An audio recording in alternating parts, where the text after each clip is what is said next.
Hello दोस्तों, मेरा नाम आरव है। मेरी उम्र 17 साल है। मैं मेरठ में एक छोटे से गांव में पैदा हुआ। मेरे मम्मी पापा किसान थे, साधारण जीवन जीते थे और मुझे भी ईमानदारी, सच्चाई और सिखाते थे। पर किस्मत को कुछ ही और मंजूर था। एक बार मम्मी पापा तीर्थ यात्रा करने लगे थे। मैं 8 साल का था। यात्रा से लौटते समय उनकी बस एक पहाड़ी मोड़ पर हादसे का शिकार हो गई। वो पल मेरी पूरी ज़िंदगी बदल देने वाला था। गांव में खबर आई, मम्मी पापा इस दुनिया में नहीं रहे।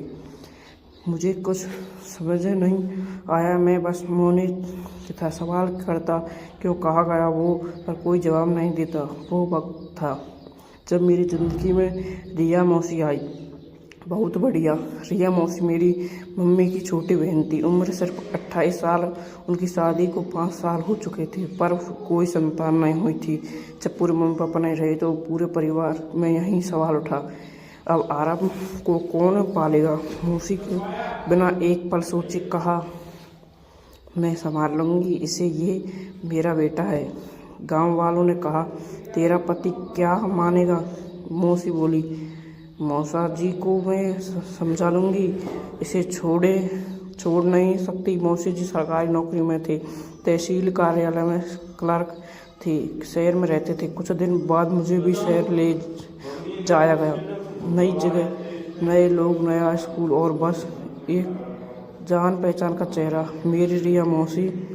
शहर की उस छोटी सी रिहायशी कॉलोनी में एक किराए पर मकान में तीनों रहते थे। मौसी जी सुबह 9 बजे दफ्तर चले जाते, मैं स्कूल, और मौसी घर के अकेली। मौसी मुझे सुबह तैयार करती, टिफ़िन पैक करती, बाल बनाती और माथे पर हल्का सा प्यारा करती, बेटा संभल के जाना।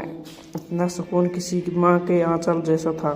शाम को जब लौटता वो इंतज़ार करती, पानी देती, खाना परोसती और पढ़ाई में मदद भी करती। वो सिर्फ मौसी नहीं थी, सच में एक माँ थी। बहुत बढ़िया। समय बीतता गया। मैं 10 साल से 17 साल का हो गया। स्कूल से कॉलेज में आ गया। अब मैं पहले जैसा बच्चा नहीं रहा था। जिस घर में मैं पला उसी घर की दीवारों अब मुझे अलग तरह से महसूस होने लगी थी। रिया मौसी पहले भी बहुत सुंदर लगती थी, लेकिन अब जब वो मेरे बालों में उंगलियां फेरती तो मेरे रोंगटे खड़े हो जाते।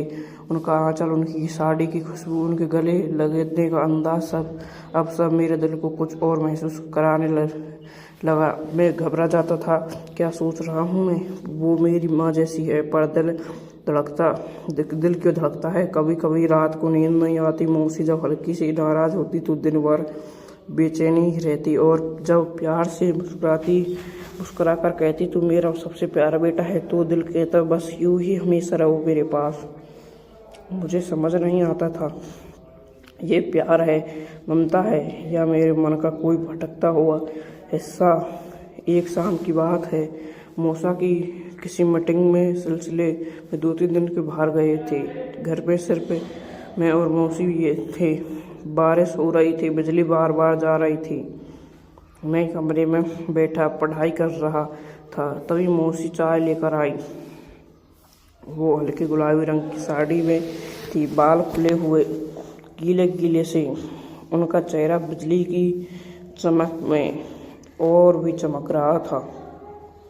वो पास आई, बोली, थक गया होगा, चलो थोड़ी देर आराम कर लो। फिर मेरी ओर देखते हुए हल्के से मुस्कुराई। वो मुस्कान सीधे दिल में उतर गई। मैंने नजरें झुका ली, पर तभी उनकी उंगलियों मेरे बालों में गई, वैसे ही जैसे बचपन में करती थी। पर अब मुझे कुछ और ही महसूस हुआ।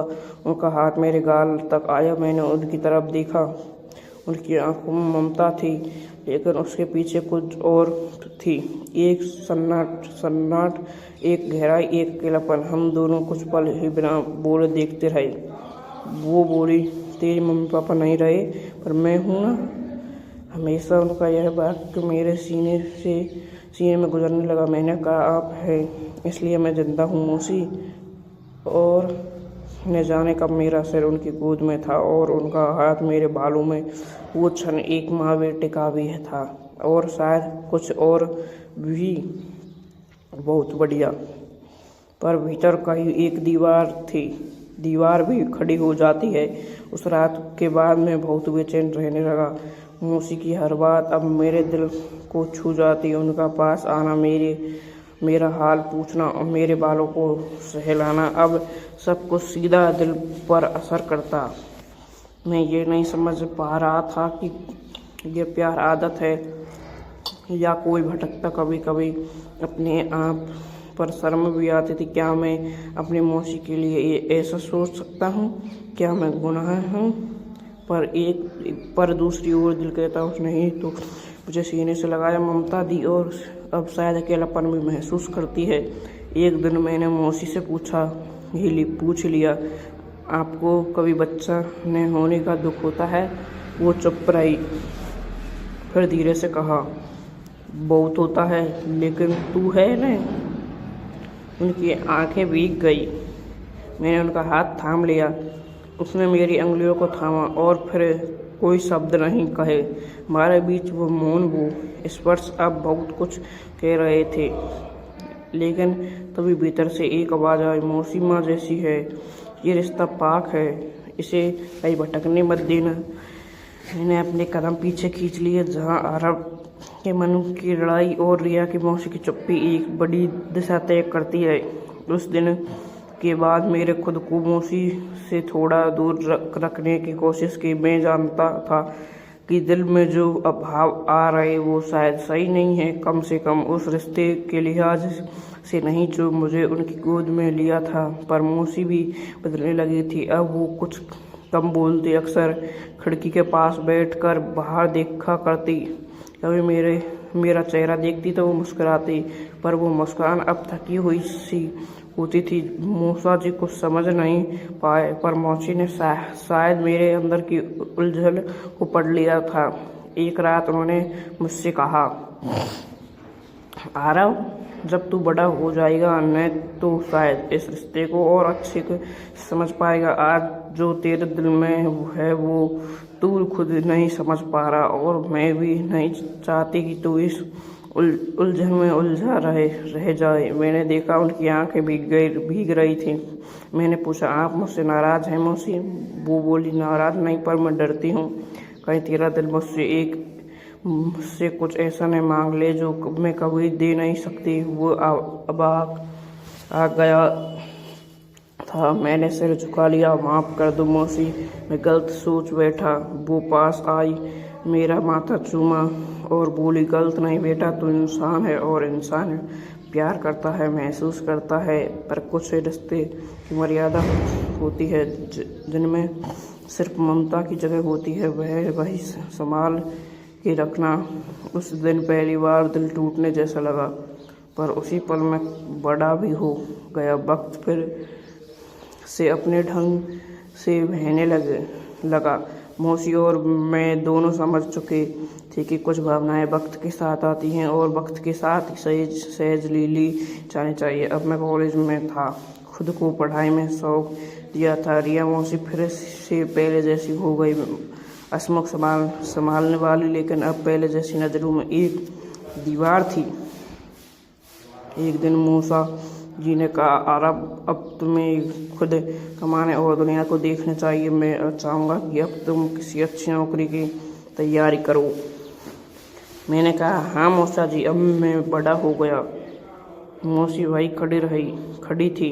हम दोनों की नज़रें मिली और वो मुस्करा दी। अब मुस्कान में कुछ अधूरा भी था और सब कुछ पूरा भी। कई साल बीत गए। आज मैं एक अच्छे सरकारी नौकरी में हूँ, शादी हो चुकी है, एक प्यारी सी बेटी है जिनका नाम मैंने रिया रखा है।